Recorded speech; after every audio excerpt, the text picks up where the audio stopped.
Exodus 1. Now these are the names of the children of Israel, which came into Egypt.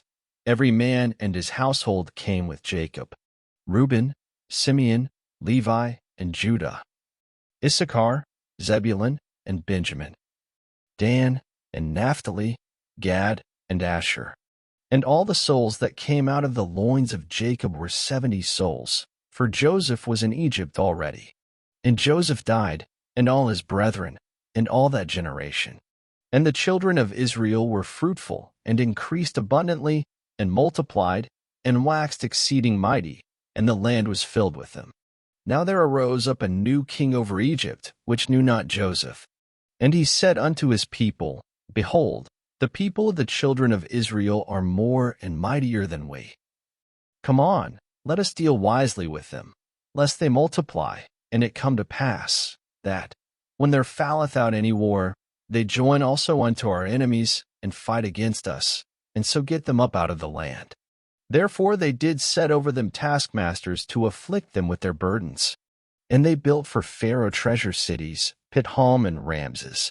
But the more they afflicted them, the more they multiplied and grew. And they were grieved because of the children of Israel. And the Egyptians made the children of Israel to serve with rigor.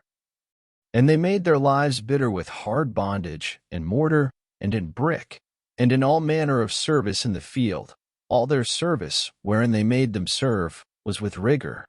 And the king of Egypt spake to the Hebrew midwives, of which the name of the one was Shiphrah, and the name of the other Puah.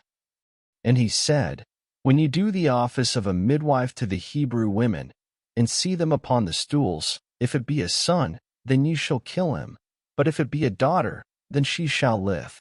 But the midwives feared God, and did not as the king of Egypt commanded them, but saved the men children alive. And the king of Egypt called for the midwives, and said unto them, Why have ye done this thing, and have saved the men children alive? And the midwives said unto Pharaoh, Because the Hebrew women are not as the Egyptian women, for they are lively, and are delivered ere the midwives come in unto them. Therefore God dealt well with the midwives, and the people multiplied, and waxed very mighty.